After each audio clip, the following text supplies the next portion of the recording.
I found this nice secret place on our family farm to film this video. Unfortunately, I'm kind of not too far from the highway, though you wouldn't know it by the fact that I'm surrounded by trees, so I hope there's not too much noise. Sometimes it's kind of loud, but anyway, we'll give this a shot. I wanted to tell you today a story about how God took care of me during a very, very painful time, really tough time in my life, which was when my family lost my Oma. This happened in 2014. I was always really close to my Oma. I grew up with her, more or less, especially just in the very first years of my life until I was about 5 years old. I spent most of my time at her house. My parents were working, so of course they left me where they knew they could trust people to take care of me, and as a result I really bonded with my maternal grandparents. My Oma was like another mother for me. So, and yeah, I call her Oma. It feels unnatural to call her grandma because they're my German grandparents, so there you go. But anyway, yeah, and as she got older, you know, you realize at some point they won't be around forever. But, you know, probably as most people do, I tried not to think about that too much. It was pretty easy to forget because she was very healthy and active all the way up into her 80s. She was still cooking dinners for us. She made Christmas dinner. I even remember one day being together with my sisters at our house where we were living, and my Oma came over, and all of a sudden, in front of our friend who was there, she starts marching across the lawn, mowing the grass. And I was thinking, oh, how embarrassing. This 80-year-old lady is there cutting the grass. And we should be cutting her grass. She's there cutting our grass. And our friend says, no wonder the Germans almost won the war. Anyway, it was funny. Embarrassing, but funny. But yeah, it just shows how healthy she was and how well she was doing. And I was just so happy to still have her, you know, around, so healthy. And I thought, yeah, she'll be around a while. But eventually, you know, as happens, she had strokes, she had a heart attack or two. I can't remember all the details of these things, but, you know, health crises were happening. And ultimately, her health went downhill to the point where she couldn't, not only could she not take care of, you know, those around her anymore like she was so used to doing, but she couldn't take care of herself. So she spent about 2 years living with my parents here on the farm, and well, she was there during the weeks, and then on the weekends she'd go back to be with her other son, my uncle, in the city.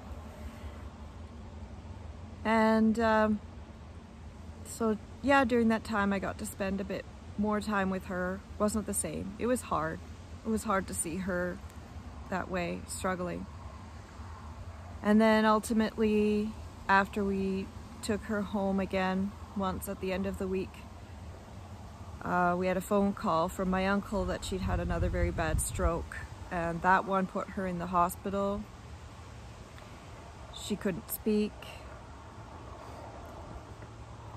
and it was really tough because when she tried to speak, it was just kind of sounds. When I went to visit her, I remember she was sitting up and she could look around, and she knew I was there, and I remember saying to her, you know, even when she was so, she couldn't really say anything, but when I said to her, Oma, Jesus is here with you, I wanted to comfort her. She had a very strong faith in God. I said, Jesus is here with you, and she turned to me and she said, yeah. a way that was she knew exactly what I was saying, and really it makes me think, you know, Jesus was comforting her during that time. And that gave me some comfort, but it was really hard because I was still praying. I was just desperate that she wouldn't go yet, even though, you know, logically she was pretty old and probably ready to go home.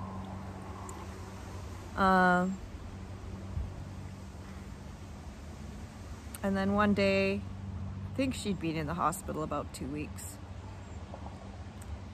We got news that it was not looking good. She was not going to be there much longer. We should say our goodbyes. And I had been making a card for her, a get well card, which had a picture of a hummingbird in colored pencil. I was playing with colored pencil at that time. She really loved the hummingbirds. She loved sitting at the farm looking out the window and just look every time she saw a hummingbird. And I knew I wanted to make that card for her because I knew the hummingbirds meant something to her. And I wrote some things in German because that also meant a lot to her, that her grandchildren, at least one, would know German, and she was really thankful when she found out that I did, so that I had learned German. And so yeah, I was in the process of making that card. I hadn't finished it, and we got that news, and I was just so upset, and I just went right to work on finishing that card. I worked on it, you know, all that night. I worked on it, I finished it the next day, and then the next day in the afternoon, we got to the hospital probably around 4 o'clock. And we went in, and my aunt and uncle were already there. And my mom went and sat down beside my Oma, and I stood beside her bed and I read her my card while my mom held Oma's hand. I couldn't tell if she could hear me or not. Her eyes were closed. She seemed completely out of it that time, in contrast to when I'd seen her in the hospital before that. And I explained the card, described the card to her, and then I read her the things I'd written on the inside. And my mom said that she felt Oma squeeze her hand, so my mom said she thought Oma heard me. So then I put the card, when I finished, I put the card on the windowsill to display it, and then I went and sat back at the end of the bed, and we just talked, the 5 of us, my parents and me and my aunt and uncle. We were just talking for another few minutes or half an hour. And as we did so, we just talked about normal everyday things, or just, and every once in a while Oma would breathe again, and her breaths were so kind of like, you could tell it was an effort, and she had to keep, you know, forcing them, and it seemed like longer and longer breaks in between breaths, and each time we didn't hear the breath, we'd think, I would tense up, my heart would start beating, and I'd just pray, and I just still badly wanted a miracle. But I knew at that point, you know, that was it. But it was yeah, it was really intense. And then at one point then, when we realized the last breath came and that she was gone, she was leaving this world,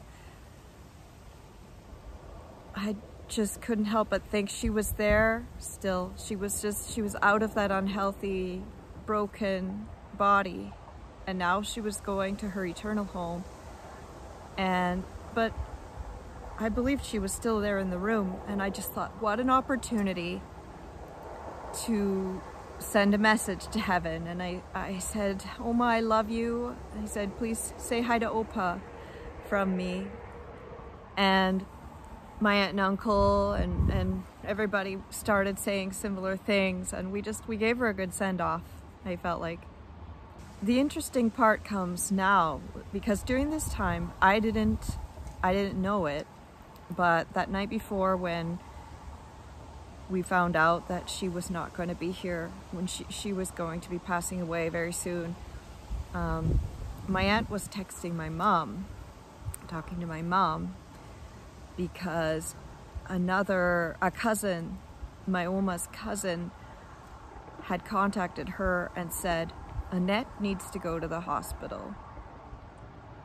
And it was specifically me, not anyone else. And it's so weird for me, because this aunt, I didn't even know her. I met her once or twice, many years ago, like when I was a teenager, when I was a kid, I don't know, like so long ago.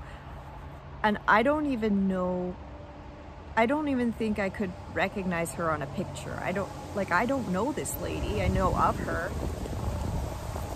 But she somehow knew that I had to go to the hospital to see my Oma again.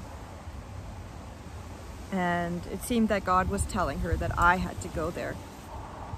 I don't know what I would have done if I'd known that she was saying that. I didn't know that until later. But as I said, I didn't go when we were told to go. I wanted to finish my card first. This was so important.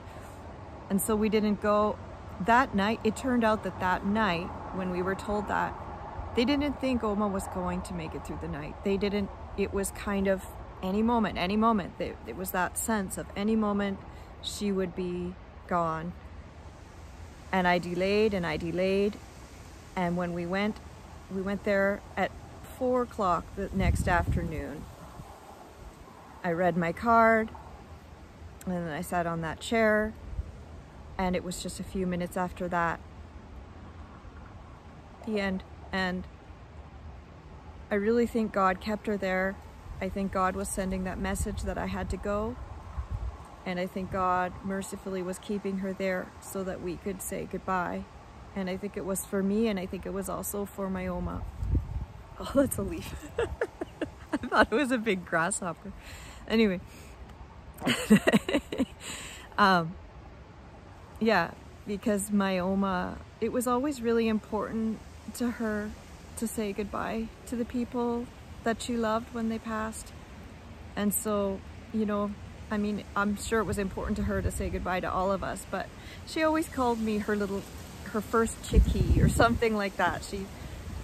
I was her first grandchild, so, and we just, as I said, we had a special bond, and I think it was just, yeah, somehow God knew we had to say goodbye. He kept her there until I could get there, and then he took her home. I wanted to share this story because the world seems so crazy these days. I don't know if you've noticed. I mean, who doesn't?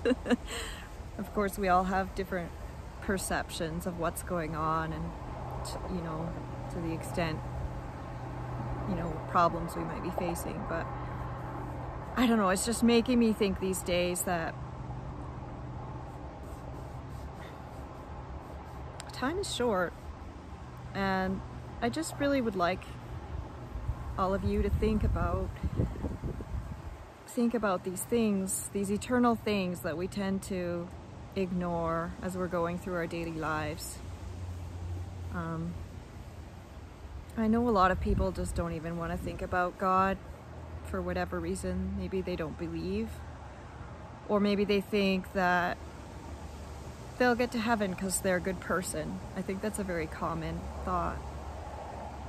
But what I really want to highlight is that according to the Bible, none of us are good enough to get to heaven. It doesn't matter how good we are. It doesn't matter if you've never committed one of the big sins, you know, you've never murdered anybody, you've never,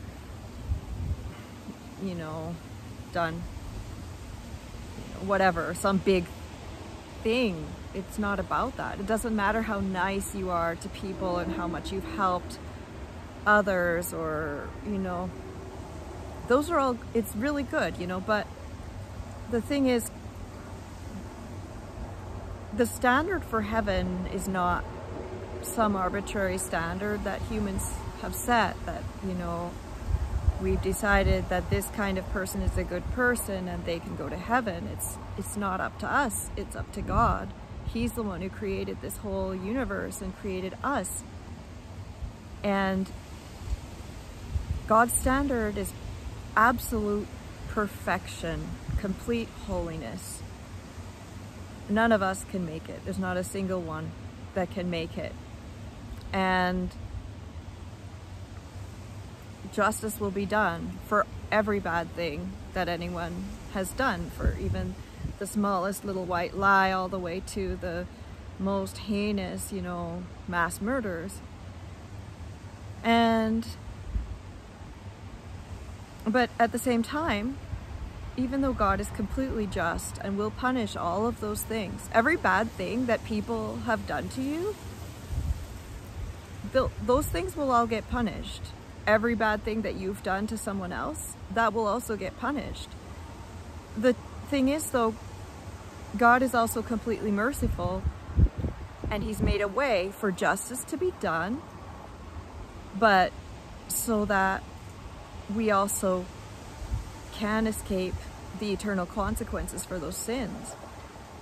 And how He did that is He sent Jesus. Jesus came to earth 2,000 years ago in a physical human body. Jesus is God in human flesh.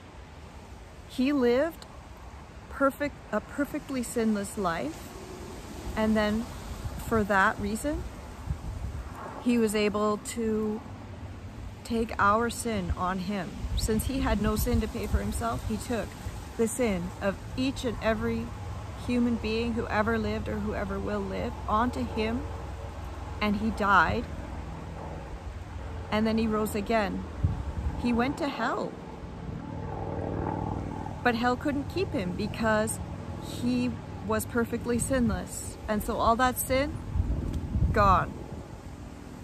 It's gone. Your sin, my sin, everybody's sin was on Him. He was thinking of us when He died. He did it for each and every one of us. It's that personal. It's not just some abstract thing. He died for you, for me. But it's not something He's going to force on us. I mean, He did it because He didn't want us to suffer the eternal consequences of our sin. But it's up to us to then choose to accept that gift. It's a wonderful gift. There's no greater love than that. And not only do our sins get canceled out when we accept that gift and just completely wiped clean, but we get to be adopted as children of God. And I just love that. I just love that. And that is why it's hard to imagine God as our Father. But this thing that happened to me with my Oma, when I think about that, to me, that is the love of my Heavenly Father, allowing me to say goodbye to my Oma. Allowing me to be there at that moment and send that message to heaven, even though I didn't go when I was supposed to. And to, you know, the fact that I was even singled out that way by God to go there, to me, that's a miracle. You might think, I know probably people will think that that's a coincidence. I don't believe so one bit. So thank you so much for giving me this time, for listening to me, whether or not you're a believer. It means a lot to me that you heard my story. And I just hope that you will think about it, that you will think about what might even have happened in your life where God was taking care of you and you didn't even know. I think it happens all the time. Just this was an obvious one for me in the end, you know, because of what I was told. Yeah, God could have just as easily kept her there until I got there, but not, you know, but without the other message. And I'm just thankful. I'm just thankful to have that. But I know there are a lot of people who don't believe in God, and I wonder why that is.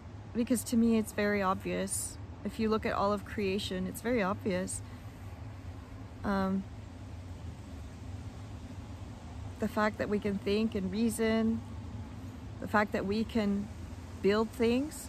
Look at the most complex things humans have built, and they pale in comparison to anything you find in nature. It's the work of God, you know.